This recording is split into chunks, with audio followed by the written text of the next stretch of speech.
Hello, this is Nigel. And Colin with another Encore Years podcast. This is about retirement and learning to love it. And today we're talking with Clive, who had the most interesting life and the most interesting retirement. And we're hoping to be able to learn lots of things from you, Clive. Hey, hello. So to start with, hello. So Clive, what did you do before retiring? Okay.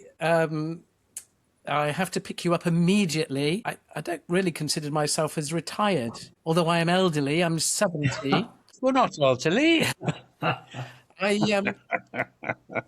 I have spent my entire career working in the theatre, but I spent 10 years of that running a further education college, or if you like, a drama school in London. And I did that from the age of 49 till the age of 59.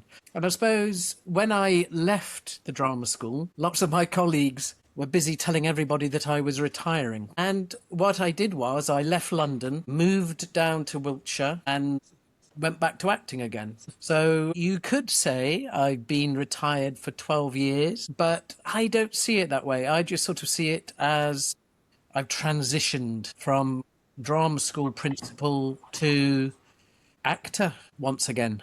I really like that word, transition. Yes, because I think retirement for me is a difficult word, because retirement means you've stopped doing what you're doing. Well, yes, but that's momentary. The moment you walk out the door and leave your widget factory behind, that's it. That's a second, that's 5 minutes. You can't spend the rest of your days saying, I used to work or run a widget factory, because then you're not actually doing anything. So I think when we stop doing what we do, that which we call retirement, I think that is a transition. What are we going to do now? What are we going to do next? And I think people should either be looking forward to changing careers or changing or transitioning. If not, they should continue doing what they're doing if they're happy. And so when you got to 59 and you had the change back in your career in a way, what was that like? Experience after you'd been teaching for 10 years? Fantastic. Do you know what? Really? Yes, it was. I didn't look back. I think 10 years. It was very intense. I mean, for 10 years, I worked more or less from 8 in the morning till 8 at night. Never had a lunch break, really. It was always going to be interrupted, or that was the time to meet students or whatever. And I probably worked 2 out of 4 Saturdays a month, because we would have auditions or we would go off and give talks, or, school was closed on the Saturday, but there was always something to be doing. And I think after 10 years of such intensity, I was glad to walk away from it. And I think I knew that at year 9. And when it got into year 10, I was sort of going through the motions, but something had already clicked over in my brain to say, it's time to go, and it's time to do something else. So it was a fantastic feeling. I lived out in Kent, and then eventually I moved into London, and I actually ended up walking distance from college. The only downside of that is where I lived was right next door to Clapham Junction station. So it was very busy, very bustly, very loud, very noisy. And part of the enjoyment was when I left it, I didn't just stop doing that and stay in London. I moved down to Wiltshire to bird song and quietude, and it was an utter and total change around. And I didn't miss it. Must have been bliss. It was bliss, yes, and I didn't miss it. I didn't miss the people, although I like the people dearly. But it was sort of nice to get off that sort of. It was quite a hard road. So the change in your life was at 59 was quite dramatic. Yeah. It was. Sort of felt I'd served my time, because the thing with a College of Further Education is you have a duty of care. And how's your life changed now, apart from listening to birds and being in the country? Well, one of the things I did was the house that I bought was a bit ramshackle, so I've been doing that up, and I thought I would have it done in 2 years. 12 years later, I'm sort of getting there. After about 6 months, I sort of thought, ooh, I'm running out of money. So I started to look for what actors call a Muggle job. A Muggle job is something that supports you as an actor. And it's a job that you can pick up and put down and stuff. And I started off working at Longleat, which is just up the road, which was very, very nice. It was okay. And I worked in a house for a while as a sort of a tour guide, which sort of suits me. I'm good with people. And then somebody there put me on to the Muggle job that I do now mainly, which is rail replacement coordinating. And so when there's no train and there's a bus and there's somebody stood there in yellow, it's with a big grin on their face, it's likely to be me. And again, it's a people job. I mean, I don't know anything about trains and I don't know anything about buses, but I do know how to sort of get a smile out of people and try and make their trip a bit more pleasant.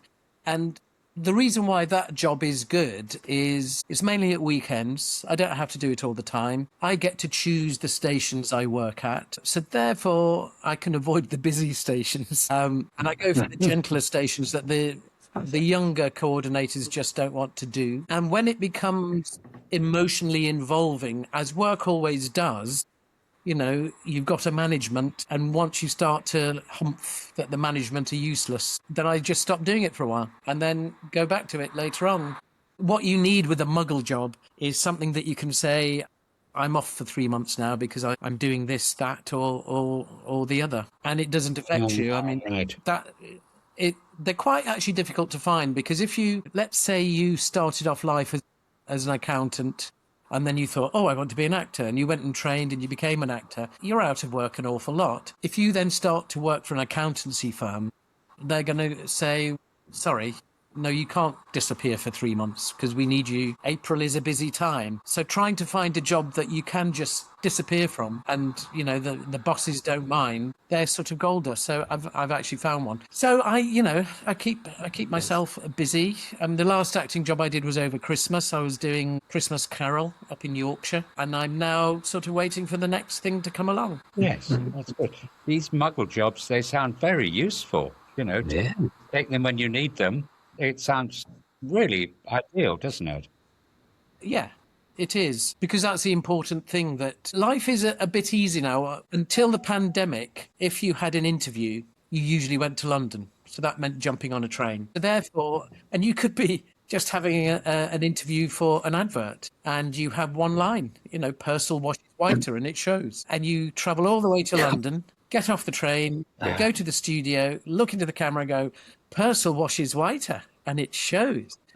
And then you get back on the train and go home again. Since the pandemic, we've all been self-taping. Now, lots of actors hate self-taping. I love it because I quite like gizmos. So, you know, setting up the camera, setting up the lights. And also, it gives you the chance to go, Purcell washes whiter, and it shows. No, that's no good. Purcell washes whiter, and it shows. So it gives you time to edit it and replay it, and then you send it off, and you send off what I consider to be the best take or the best couple of takes. It's just a little bit more satisfying. The downside of that, I suppose, is I can spend an awful lot of time at home. But actually, I'm a solitary person. I don't mind that. When I'm working as an actor, when I'm working as an actor in theatre, I mean, it is full on, and you have to love the people that you're working with. You know, that is a set thing. There are no memos being passed around.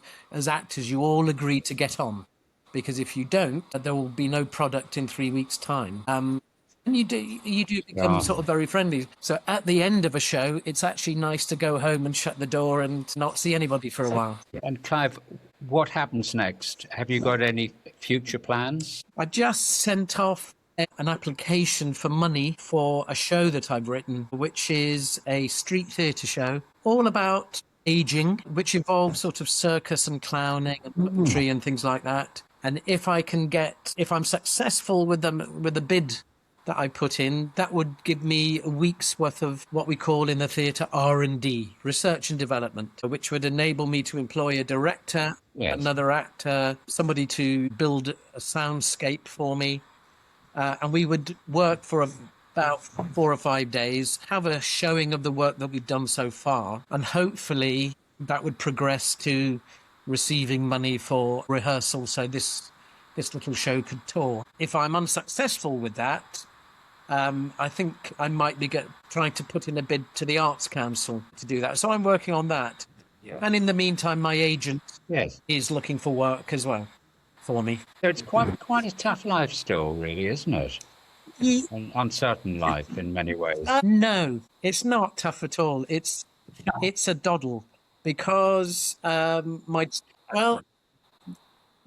children are all grown up and are looking after themselves. It was tough when I was 30 to 40 because between 30 and 40, I had 3 children and mouths had to be fed, feet had to be shod, etc. And that was my choice. But working as an actor, you don't earn a lot of money as an actor. Not complain. I mean, you can earn a lot of money as an actor, but a jobbing actor, the average income is, I think it's about £15,000 a year. That. Worry about feeding the children. I'm lucky enough that I don't have a mortgage. I get my state pension, plus I double that by doing Muggle work, and anything that I earn from the theatre. I earn money from royalties from writing and stuff like that. So I've got a very comfortable life. Also, because I'm an actor, I'm very good at doing nothing. Because I've been freelance since 1976.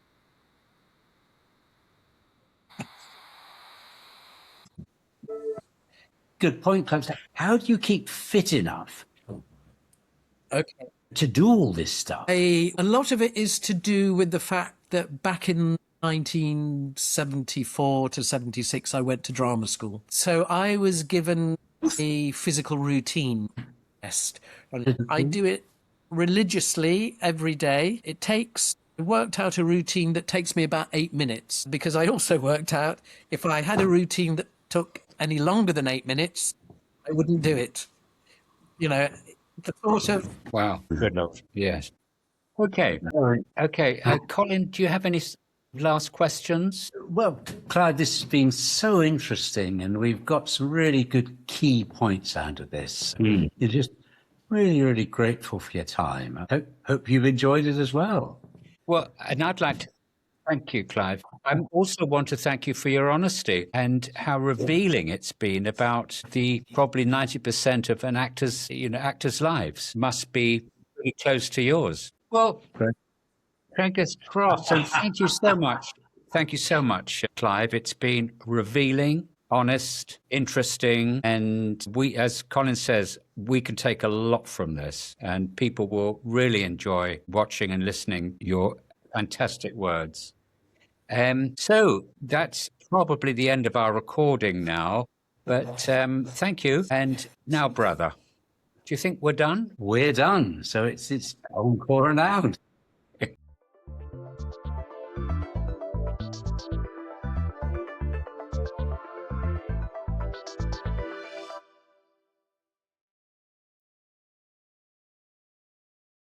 That was a really interesting session from an actor. And, he made it quite plain that a large number of people retire without a pension and carry on working in some form or another. And that's a very good point, that we haven't come across that situation, but it must apply to thousands or millions of people. Yeah, I thought it was really interesting. But the sort of the positive attitude when he said, it's not tough. My kids are okay. I don't have a mortgage, so I'm all right. Yes, yeah. And the Muggle work was a good word. Yeah, never come across that before. But I suppose, some occupations you have to keep working. I like the idea when he talked about his physical routine, because a lot of the work he does is, it's very physical, and his sort of 8 or 9 minutes daily routine, which he learned as a young actor. And I mean, that's a great lesson for all of us, isn't it? Yes, and it's something. It is a lesson, and it's something we should all consider. Is some kind of activity to keep active and fit, and to push ahead the frailty. That was great when he All said, of just us. keep going. But there again, I have to say I don't think about frailty, although we know it's going to come to all of us, but it's not something I ever think about. No, it's a good thing. I liked early on when he talked about transition. You know, his life is transition. So he just sees this as the next transition. You know, he Yes. doesn't like the word retirement. You know, No. it's not. He It's had the 10 next- years teaching other actors how to do the job. Yep, right. It sounded pretty tough work, pretty long hours and tough work. Yep. So his transition from that to another life in the country was an interesting word, interesting times for him. Okay, right. Thank you. And is that it now, brother? Are we done? We're done. So it's encore and out. Next time.